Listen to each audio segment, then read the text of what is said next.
जनाब अज दी वीडियो बनाने का मकसद तुहानूं उदों पता चलना जो तुसीं वीडियो फुल देखोगे, पूरी वीडियो देखोगे। तो जिस तरह कोई आदमी डॉक्टर साहब के कोल गया, जाके कहने लगा डॉक्टर साहब मेरी तबीयत बहुत ज़्यादा ख़राब है, मैनू चेक करियो।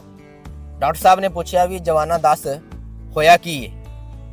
कहने लगा डॉक्टर साहब मेरे पेट च बहुत ज़्यादा दर्द है, पेचस लग गया मैनू तो उल्टियाँ आ रही।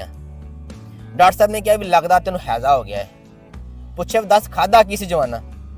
कहने लगा डॉक्टर साहब गोश्त लिया के खादा सी ते हांडी का टेस्ट भी कोई नहीं आया, मसाले भी सारे पाए सी, मैं लगता जानवर बीमार देता कसाई ने।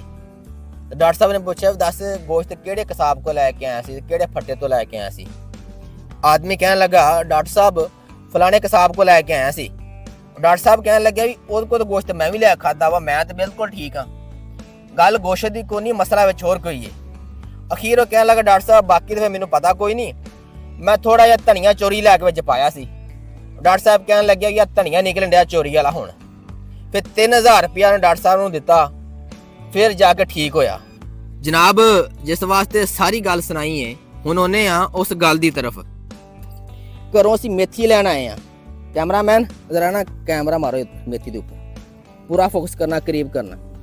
देखो जनाब मेथी लैण आए सी, मेथी लैण आए तो परसों मेथी सारी खलोती सी, बिल्कुल ठीक सी। हुण कोई मेथी कट के लै गया, अज मेथी कट के लै गया। पूरा फोकस करो कारी साहब, दोबारा ऊपर ना पूरा फोकस करो। मेरी गल करने का मकसद यह वा आ जी मेथी किसी मुसलमान ने कट्टी है, ना तो कोई इथों अमरीका का बंदा है, ना इंडिया का, ना किसी गैर मुसलम आया, आ किसी मुसलमान भाई का काम आ। हाफ साहब अज रोजा किनवा है भला? अज जनाब 5वां रोजा है। रोज़ियां च हालत है, कहते रोज़ियां शैतान बज जांदा, शैतान ते बज जांदा, कैद हो जांदा, लेकिन ओहदे चेले ओहदे छलेडे वो नहीं बजदे, वो आ काम करते आ। जनाब फिर इन्हें जाके हांडी पकाई होनी है, बकायदा शाम नूं बह के अफतारी की होनी है।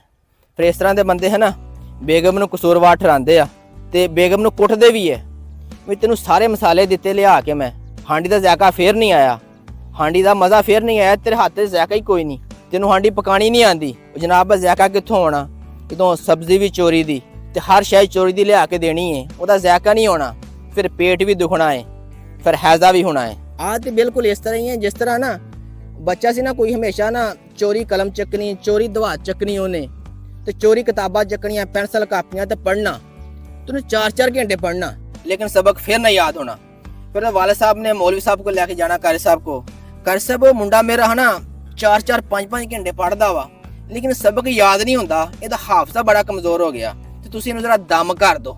और जनाब जो चोरी चक के सारा काम करना तो च बरकत कितने पैनी, फिर हाफजे कमजोर होना।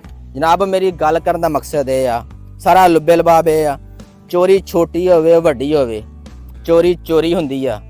बेहतर यही है इंसान नूं चाहीदा है मुੱਲ खरीद के वो पका ले, पेट भी दुखदा, फिर हैजा भी नहीं हुंदा। जनाब हाफिज साहब मेथी ते हुण पकौड़े च पानी पानी है, हुण आपां इस तरह करदे आ, आपां जाके उत्थों मुੱਲ ले लेने आ, ਜਿਹੜਾ ਲੈ ਕੇ ਗਿਆ ਹੈ ਨਾ ਉਹਦਾ ਭਲਾ ਹੋ ਜੇ, ਦੇਖ ਲੈਨੇ ਆ ਇਸ ਮੇਥੀ ਨੂੰ ਕਿੰਨਾ ਚਿਰ ਇਸਤੇਮਾਲ ਕਰਦਾ, ਉਹ ਰਾਜੇ ਸਾਡੀ ਖੈਰ।